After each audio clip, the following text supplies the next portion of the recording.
Chief of defence staff general Anil Chauhan ने भारतीय वायुसेना के मुख्यालय स्थित प्रशिक्षण कमान का दौरा किया है। उन्होंने बेहतर प्रशिक्षण के लिए राष्ट्र के दुर्लभ संसाधनों का कुशलतापूर्वक उपयोग करने के लिए संयुक्त प्रयासों को और बढ़ाने की आवश्यकता पर जोर दिया है। आज जारी किए गए एक डिफेंस स्टेटमेंट में कहा गया है कि चीफ ऑफ डिफेंस स्टाफ ने बीते दिनों भारतीय वायुसेना के मुख्यालय प्रशिक्षण कमान का दौरा किया। अपनी यात्रा के दौरान सीडीएस को प्रशिक्षण कमान की भूमिका और प्रशिक्षण गतिविधियों को अनुकूलित करने के हाल की पहल और भारतीय वायुसेना के समग्र परिचालन तैयारियों को बढ़ाने की दिशा में प्रशिक्षण की दक्षता में सुधार करने में आने वाली चुनौतियों के बारे में जानकारी दी गई। प्रशिक्षण कमान के पदाधिकारियों को संबोधित करते हुए सीडीएस चौहान ने सामान्य और सामान्य परिस्थितियों में परिसंपत्तियों से संबंधित प्रशिक्षण आयोजित करने में सेवाओं के बीच तालमेल बनाने के लिए सभी कर्मियों के प्रयासों की सराहना की। उन्होंने प्रशिक्षण के संचालन के लिए राष्ट्र के दुर्लभ संसाधनों का कुशलतापूर्वक उपयोग करने के लिए संयुक्त प्रयासों को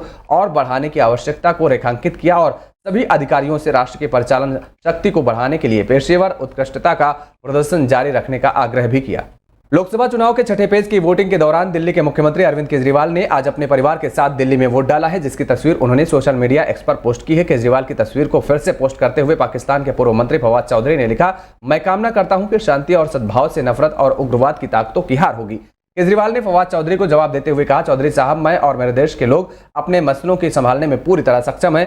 आपके ट्वीट की जरूरत नहीं है। इस वक्त पाकिस्तान के हालात बहुत खराब हैं। आप अपने देश को संभालें। भारत में हो रहे चुनाव हमारा आंतरिक मामला है। आतंकवाद के सबसे बड़े प्रायोजकों का हस्तक्षेप भारत बर्दाश्त नहीं करेगा। केजरीवाल के जवाब देने के 7 मिनट बाद फवाद चौधरी ने फिर एक पोस्ट की, जिसमें उन्होंने लिखा, सीएम साहब, चुनाव प्रचार आपका अपना मुद्दा है, लेकिन मैं चाहता हूं कि आप उग्रवाद के मुद्दे का जिक्र करें, चाहे वह पाकिस्तान में हो या भारत में। यह एक ऐसा मुद्दा है जो सभी के लिए खतरनाक है। इस मुद्दे से हर किसी को चिंतित होना चाहिए। पाकिस्तान में स्थिति बहुत खराब है, लेकिन लोगों को बेहतर समाज बनाने का प्रयास करना चाहिए। जिले के पथरदेवा स्थित कॉलेज में कांग्रेस प्रत्याशी अखिलेश प्रताप सिंह के समर्थन में आयोजित जनसभा को संबोधित करते हुए सपा के राष्ट्रीय अध्यक्ष पूर्व मुख्यमंत्री अखिलेश यादव ने कहा कि जनता चुनाव लड़ रही है। पहले चरण में जनता चुनाव अपने हाथ में ले लिया है।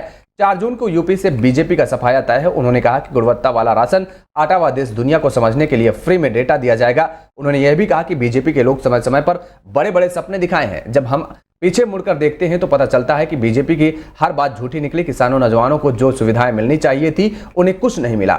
उनके जीवन में संकट पैदा किया गया है। हमें और आपके इन्हें सबक सिखाना होगा। कहा कि जिस तरह कभी समुद्र मंथन हुआ था, इस बार संविधान मंथन होने जा रहा है। जो संविधान बदलने के लिए निकले हैं, जनता उन्हें बदलने के लिए निकलेगी। यूपी और पूर्वांचल के लिए लोग जब स्वागत करते हैं तो बहुत धूमधाम से करते हैं, और जब विदाई करते हैं तो धूमधाम से करते हैं।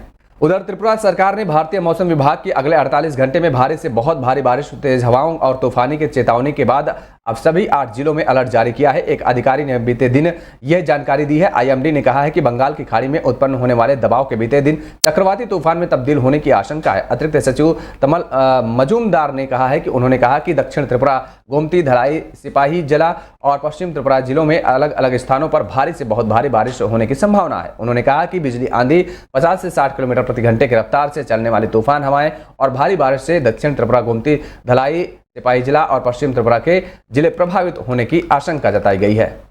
और वहीं आप रुख करेंगे अगली खबर का। दिल्ली के मुख्यमंत्री अरविंद केजरीवाल के सहयोगी विभव कुमार ने जमानत के लिए एक स्थानीय अदालत का दरवाजा खटखटाया। विभव पर आपकी राज्यसभा सदस्य और पूर्व डीसीडब्ल्यू प्रमुख स्वाति मालीवाल ने बदसलूकी करने का आरोप लगाया है। अदालत ने इस पर जवाब देने के लिए दिल्ली पुलिस को नोटिस जारी किया है। मामले की अगली सुनवाई 27 मई को होगी। वहीं बीते दिनों अदालत ने विभव कुमार को 4 दिन की न्यायिक हिरासत में भेज दिया है। उनकी 5 दिन की पुलिस हिरासत की समाप्ति पर अदालत ने समक्ष पेश किया गया था, जहां उन्हें 28 मई तक न्यायिक हिरासत में भेज दिया गया है। और अब विभव को 13 मई को मालीवाल पर हुए हमले के सिलसिले में 18 मई को गिरफ्तार किया गया था और देर रात एक स्थानीय अदालत में पेश किया गया, जिसने उन्हें 5 दिनों की पुलिस हिरासत में भेज दिया था।